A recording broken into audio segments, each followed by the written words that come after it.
Alright, welcome to my PvP tier list / guide. Now I want to start out that I am not a Grand Marshal. I did not want to climb all that. All I wanted to do was get the Gojo mask, so I made it over to Star General. But as I was climbing, I learned a few things, so I figured I'll share it with you guys, and maybe that'll help you for the people that want to maybe get that Gojo mask or maybe get that Dragon Ball Z Scouter. So it wouldn't be a PvP video without a tier list. So first we got to start out with Crow.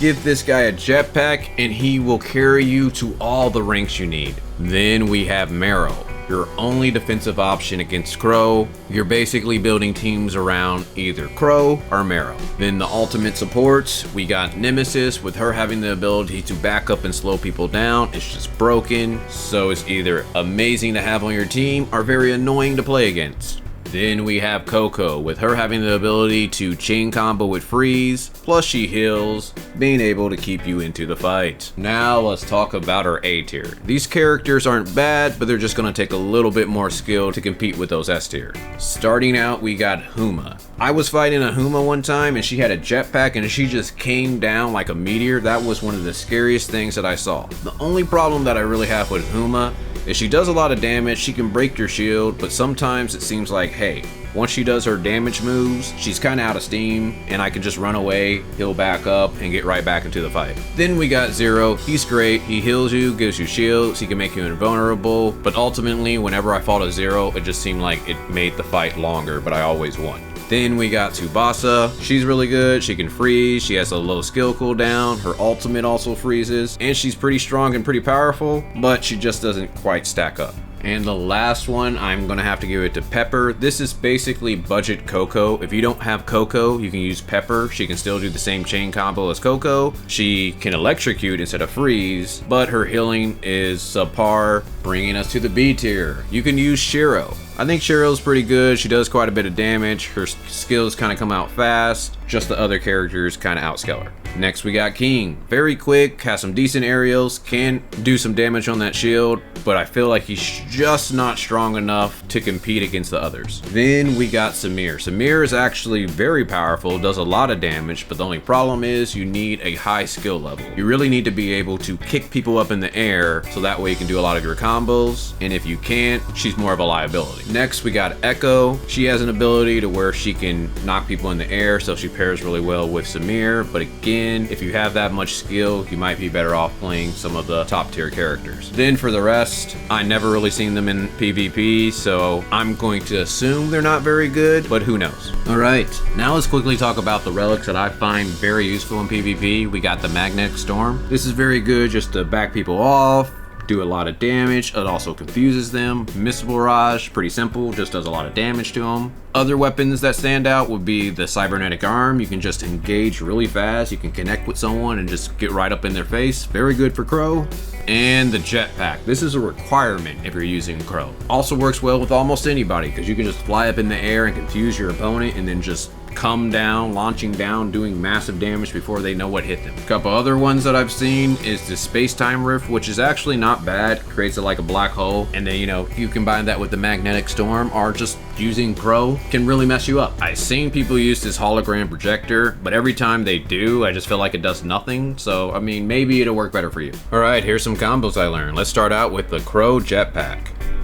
So this is done in 3 steps. First you double jump, then you use your jetpack, then you target the opponent and you attack. And you keep doing that over and over until the opponent eventually dies.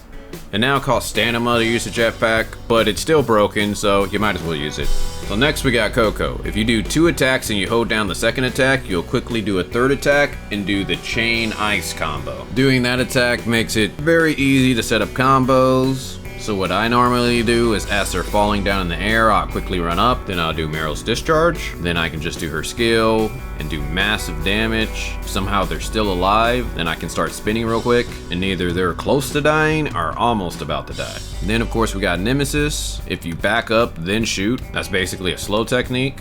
It creates a bubble and they're basically stuck in there and there's nothing that they can really do. Like you will see this spam so many times in a match if someone has Nemesis. Besides that, you're just gonna probably do like her normal combo. You might also be in the air, especially if you're fighting crows, just to kind of keep people off of you. That's mainly what I ended up doing. And of course, you want to make sure you use your skills so you get that healing. If you have a discharge skill, it's always good to use so you have 2 orbs out. Does a lot of damage on the field and it heals you up. Nemesis brings a lot to the team. Healing, damage, slow, amazing support. And just to quickly show you that Pepper can do the same thing that Coco can do. So all you do is 2 attacks and hold it down and it will do the same thing. Except that time they get electrocuted instead of frozen, and she's not gonna heal as good as Coco. So let's take a look at a match and see what happens. So starting out, I try to approach the opponent. They're of course trying to slow me down, so I put up a heal with Coco. Then I start using Nemesis myself. They're just trying to do a lot of damage on me to quickly burst me down, so I start using Nemesis slow. Now I'm trying to do the Coco combo. Taking damage, so I block off with the Magnetic Storm. Trying to use Nemesis to kind of back them off. They do a really bad Meryl ultimate. I'm broken. Oh, they start trying to curl me, so I immediately run away. Trying to back them off with Nemesis. I get slowed again, so I slow them back. As they dive in, I use Meryl's ult, followed up by a skill, doing massive damage. Then I try to spin on them. I use Nemesis discharge. I'm just trying to keep that damage up, also slow them down. They're trying to curl me again, so I'm running away. I'm using my missile barrage to kind of keep them at bay. I get confused by their magnetic storm, so I fall in the water. Once back on the platform, I use Nemesis skill, so that way I can try to get some heals. I use Coco to heal, and then I do the chain combo to keep them off of me. They try to dive in, but I use Meryl's ultimate, then I skill, take them down, get the first kill. I use Nemesis discharge, plus I use a skill, try to keep that damage, and also heal me up. I'm using the Coco combo to keep them at bay. I use the Nemesis slow on me. Then I use Meryl's ultimate, and then I start spinning, just trying to get a lot of damage on them. I do a Nemesis discharge. They throw everything that they have at me, take me out, so I do the same, use Nemesis slow, Magnetic Storm, Missile Barrage, and that's it. Well, hopefully you guys enjoyed this. If so, make sure you check out my day series. I'm sure we got some Grand Marshals taking a look at this, so if you got some more skills that you can offer, feel free to let me know down in the comments. But other than that, talk with you guys later.